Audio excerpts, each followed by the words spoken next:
വലിയ പ്രതീക്ഷയാണ് തൃശൂർ ഉൾപ്പെടെയുള്ള പല മണ്ഡലങ്ങളിലും ബി.ജെ.പിക്ക് ഉള്ളത്. പ്രധാനമന്ത്രിയുടെ റോഡ് ഷോ ഇപ്പോൾ അല്പസമയം മുമ്പാണ് പൂർത്തിയായത്. ഇപ്പോൾ ബിനി ടൂറിസ്റ്റ് ഹോം പരിസരത്ത് വെച്ച് മോദിനെ കണ്ടോ? എവിടെ നിന്നിരുന്നു? എവിടെന്നാ വരുന്നേ? തൃശ്ശൂർ മണ്ഡലംകാരാണ്. തൃശ്ശൂർ തന്നെയാണ്. എങ്ങനെയുണ്ട് ഇവിടെ പോരാട്ടം? എങ്ങനെയുണ്ട് രാഷ്ട്രീയ പോരാട്ടം? അതെ, എല്ലാവരും വലിയ ആത്മവിശ്വാസത്തിലാണ്, വലിയ പ്രതീക്ഷകളിലാണ്. പത്മജ വേണുഗോപാൽ ഇവിടെ വിജയിക്കും എന്നുള്ളൊരു പ്രതീക്ഷയാണ് ബി.ജെ.പിയുടെ പ്രവർത്തകരൊക്കെ തന്നെ പങ്കുവയ്ക്കുന്നത്.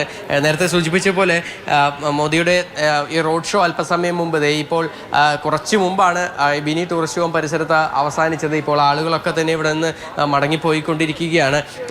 മാത്രമല്ല, ഈ ഒരു റോഡ് ഷോയിലേക്ക് പല ഇടങ്ങളിൽ നിന്നായി, ജില്ലയുടെ പല ഇടങ്ങളിൽ നിന്നായുള്ള ആളുകളൊക്കെ തന്നെ എത്തിയിട്ടുണ്ടായിരുന്നു. തൃശ്ശൂർ സ്വരാജ് റൗണ്ടിൽ ഈ ജില്ലാ ആശുപത്രി പരിസരത്തു നിന്നും ബിനി ടൂറിസ്റ്റ് ഹോം പരിസരം വരെയൊക്കെയാണ് ഈ ഒരു റോഡ് ഷോ ഉണ്ടായിരുന്നത്. ആ റോഡ് ഷോയിൽ ഉടനീളം ആളുകൾ ഈ പുഷ്പങ്ങളുമായി മോദിയെ കാത്തു നിൽക്കുകയും ചെയ്തിട്ടുണ്ടായിരുന്നു.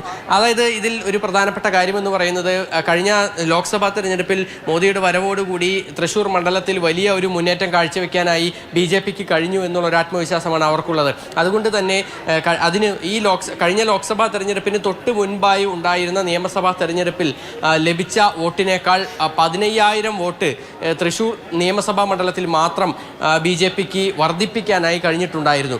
അത് അത്തരം ഒരു കാര്യമൊക്കെ തന്നെ ഇത്തരം വലിയ നേതാക്കളൊക്കെ തന്നെ എത്തുമ്പോൾ ഉണ്ടാകുന്ന ഒരു കാര്യമായി തന്നെയാണ് അവർ കണക്കാക്കുന്നത്. എന്തായാലും ഇത്തവണ പത്മജ വേണുഗോപാൽ, നേരത്തെ UDF പാളയത്തിലുണ്ടായിരുന്ന പത്മജ ബി.ജെ.പി ടിക്കറ്റിൽ മത്സരിക്കുന്ന സമയത്ത് അത്തരത്തിലുള്ളൊരു മുന്നേറ്റം കാഴ്ചവെക്കാനായി പത്മജയ്ക്ക് കഴിയും.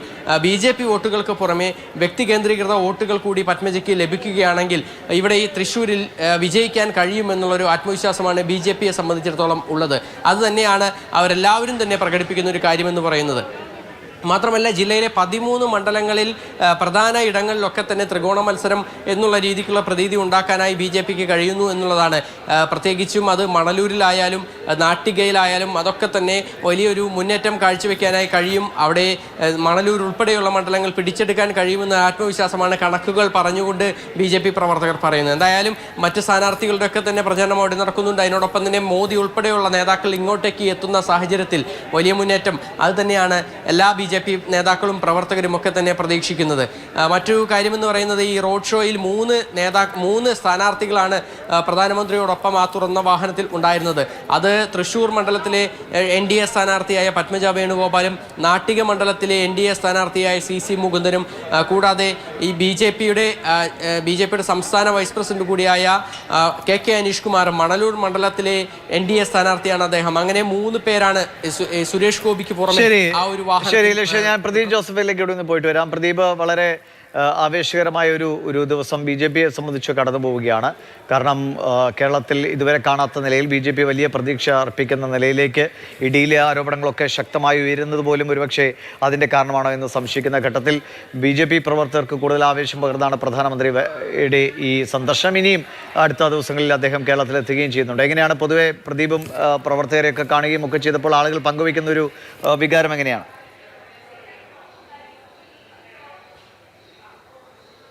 പക്ഷേ കഴിഞ്ഞ ഏതാനും തെരഞ്ഞെടുപ്പുകൾ നോക്കിയാൽ, അത് പാർലമെൻറ്റ് തെരഞ്ഞെടുപ്പായിരുന്നാലും തദ്ദേശ സ്വയംഭരണ സ്ഥാപനങ്ങളിലേക്കുള്ള തെരഞ്ഞെടുപ്പുകളിലായിരുന്നാലും അല്ലെങ്കിൽ നടന്ന ഉപതെരഞ്ഞെടുപ്പുകൾ നോക്കിയാലും ബി.ജെ.പിക്ക് ലഭിച്ചിരുന്ന വോട്ടുകളുടെ എണ്ണം ക്രമാനുഗതമായി വർദ്ധിക്കുന്ന കാഴ്ചയാണ് കാണാനാകുന്നത്. മാത്രവുമല്ല, കേരളത്തിൽ നിന്ന് ആദ്യമായി പാർലമെൻറ്റിലേക്ക് ബി.ജെ.പിക്ക് ഒരു MP ലഭിക്കുന്നത് തൃശ്ശൂരിൽ നിന്നാണ് സുരേഷ് ഗോപി തൻ്റെ പരാജയത്തിൽ നിന്ന് ചില പാഠങ്ങൾ ഉൾക്കൊണ്ടുകൊണ്ട് പിന്നീട് വീണ്ടും തൃശ്ശൂർ കേന്ദ്രീകരിച്ച് തന്നെ വ്യക്തിപരമായും കഠിനമായ പ്രയത്നം നടത്തി. ഒപ്പം പാർട്ടിയുടെ എല്ലാ പിന്തുണയും അതിന് ഉണ്ടായിരുന്നതാണ്. ഈ 2 ഘടകങ്ങളും ചേർന്ന് വന്നപ്പോഴാണ് അദ്ദേഹത്തിന് പാർലമെൻറ്റിലേക്ക് വലിയ ഭൂരിപക്ഷത്തിൽ വിജയിക്കാനായത്. അതുകൊണ്ട് തന്നെ തൃശ്ശൂരിൽ അത്ഭുതങ്ങൾ സംഭവിച്ചാൽ അല്ലെങ്കിൽ തൃശ്ശൂരിൽ മാറ്റങ്ങൾ ഉണ്ടായാൽ ഒട്ടും അത്ഭുതപ്പെടേണ്ടതില്ല എന്നുള്ള ഒരു സമീപനത്തിലേക്ക് പാർട്ടി നേതൃത്വം തന്നെ എത്തിയിരുന്നു. അല്ലെങ്കിൽ തൃശ്ശൂരിൽ മാറ്റങ്ങൾ സാധ്യതയുള്ള ഒരു മണ്ണാണ് എന്ന് അവർ തിരിച്ചറിഞ്ഞു. അതുകൊണ്ട് തന്നെ തൃശ്ശൂർ ജില്ല കേന്ദ്രീകരിച്ചും മധ്യകേരളം കേന്ദ്രീകരിച്ചും കൂടുതൽ പ്രവർത്തനങ്ങൾ നടത്തുകയും ഒക്കെ ചെയ്തിരുന്നു.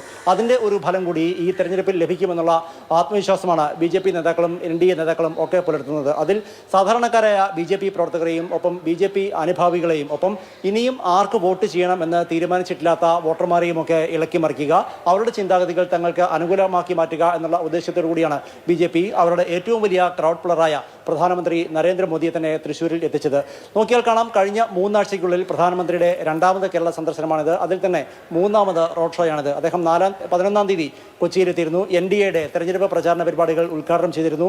അവിടെയും ഒരു റോഡ് ഷോ നടത്തിയിരുന്നു. ഇന്ന് ഈ പൊള്ളുന്ന വെയിലിൽ പാലക്കാട് റോഡ് ഷോ നടത്തി. അതിനുശേഷം തൃശ്ശൂരിലേക്ക് നേരെ വരികയായിരുന്നു. തൃശ്ശൂരിലെ റോഡ് ഷോയിലും അദ്ദേഹത്തെ കാത്ത് ഏതാണ്ട് 1 മണി മുതൽ തന്നെ ആളുകൾ നിറഞ്ഞു നിന്നിരുന്നു. കേവലം 1 കിലോമീറ്ററോളം ദൈർഘ്യം വരുന്ന ദൂരത്താണ് അദ്ദേഹം റോഡ് ഷോ നടത്തിയത്. തൊട്ടപ്പുറത്ത് ബിനി ഹെറിറ്റേജിന് മുൻപാകെ ആ റോഡ് ഷോ സമാപിച്ചു.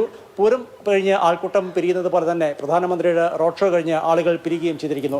ഈ തെരഞ്ഞെടുപ്പിലും മധ്യകേരളത്തിൽ BJP വലിയ പ്രതീക്ഷ വെച്ച് പുലർത്തുന്നു. അതിൽ തന്നെ അവരുടെ ഒരു സ്റ്റാർ കാൻഡിഡേറ്റ് എന്ന് പറയാവുന്നത് പത്മജ വേണുഗോപാലാണ്. പത്മജിക്ക് തൃശ്ശൂരിൽ അത്ഭുതങ്ങൾ വിരിയിക്കാൻ കഴിയുമെന്നാണ് BJP നേതൃത്വം പറയുന്നത്. കൂടാതെ മണലൂർ മണ്ഡലത്തിൽ ഉൾപ്പെടെ മാറ്റങ്ങൾ അനിവാര്യമാണ്, അതുണ്ടാവുക തന്നെ ചെയ്യുമെന്നുള്ള ആത്മവിശ്വാസം BJP നേതൃത്വം പുലർത്തുന്നു. അതുകൊണ്ടൊക്കെ തന്നെയാണ് ഏതാണ്ട് 50,000-ഓളം ആളുകളെ പ്രധാനമന്ത്രിക്ക് അഭിവാദ്യങ്ങൾ അർപ്പിക്കാൻ എത്തിച്ച് വലിയ ഒരു റോഡ് ഷോ BJP നേതൃത്വം പ്ലാൻ ചെയ്തത്. ഇനി മധ്യകേരളത്തിൽ കൂടുതൽ ശ്രദ്ധ കേന്ദ്രീകരിക്കുന്നു എന്ന് പറഞ്ഞുവല്ലോ. അതിന്റെ ഭാഗമായി ശനിയാഴ്ച തിരുവനന്തപുരത്തും ഒപ്പം കോട്ടയം ഉൾപ്പെടെയുള്ള പ്രദേശത്തും പ്രധാനമന്ത്രി വരുന്നുണ്ട്. പൊതുസമ്മേളനവും റോഡ് ഷോയും ഒക്കെ നടത്തുന്നുണ്ട്.